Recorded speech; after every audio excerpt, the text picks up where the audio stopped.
You use energy every day. When you switch on the light, for example, or travel from one place to another, all economic activities use energy too. But where does this energy come from? All of our energy sources are found in nature. Some of them are visible around us, others must be converted into another form before they can be used. Together, let's take a trip to the origins of energy. Are you ready? Let's begin with fossil fuels, which are limited in supply because they can't be renewed on a human timescale. Fossil fuels come from decomposed animals and plants that have accumulated and been buried in the ground for millions of years. After forming several kilometers below the surface, oil and gas, also known as hydrocarbons, slowly migrate upward through the empty spaces in porous rock. Sometimes they get trapped by a layer of impermeable rock, which is how a reservoir is formed. Once a reservoir has been identified, production wells are drilled.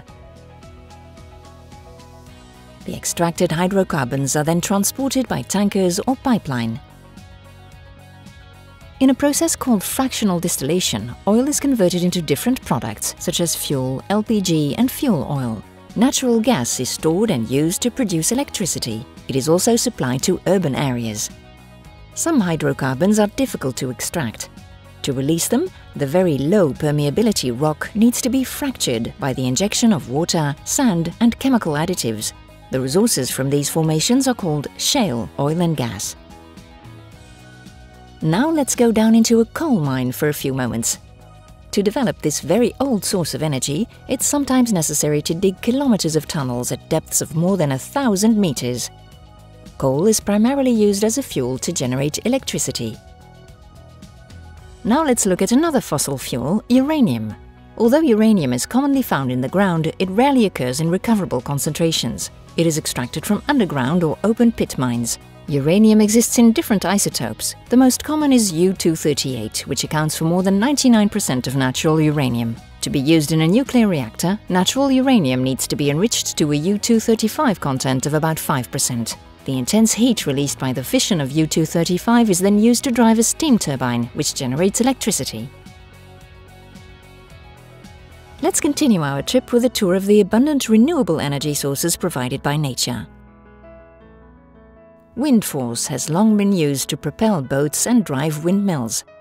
Today, this force is converted into electricity by wind turbines situated in open land or offshore areas where the winds are sufficiently strong and steady. The ocean, too, contains vast energy resources. This tidal turbine, for example, harnesses the energy of currents to produce electricity. Other systems harvest the energy of waves or tides. In some regions, it's the Earth's natural heat supply or geothermal resources that is being tapped. Very hot water over 150 degrees Celsius is brought up from rock formations by wells.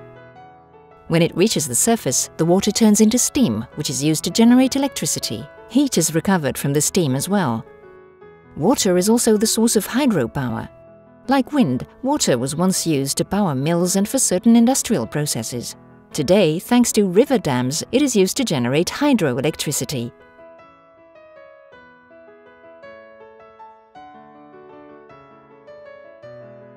See these fields? The inedible parts of the crops can be used to make biofuels, like bioethanol, for example. Biofuels are then mixed with gasoline or diesel to make vehicle fuel. When nature is left to do its work, organic waste, such as cow manure, releases methane. This process of decomposition, called methanation, is taking place right here in these tanks. The resulting biogas can be used to generate heat and electricity or to power vehicles.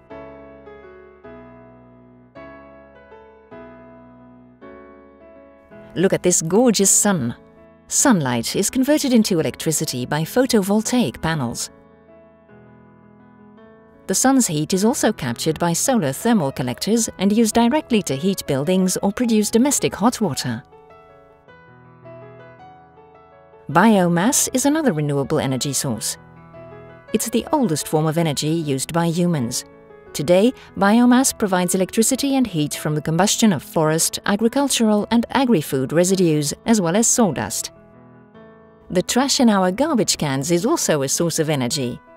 Non-recyclable combustible waste burned in incinerators can produce heat and electricity.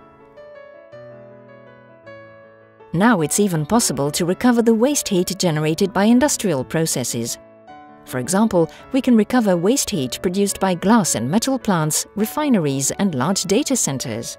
With low-temperature geothermal, between 40 and 110 degrees Celsius, hot water is produced by wells drilled at a depth of a few hundred meters in an underground reservoir called aquifer. The hot water is used directly to supply heat to a district heating network or an industrial facility. All these energy sources that we have just seen, you use at home, every day. They do not all have the same impact, particularly on climate change. Energy is precious, so try to use less of it and more efficiently. By developing and testing new technologies, research also plays a role in improving the way energy is produced, delivered and used. Take, for example, electricity storage, nuclear fusion and smart grids. That's right, look at all these networks before your very eyes. Whether for electricity, gas, heating or road transportation, they ensure that energy is delivered to your doorstep when you need it.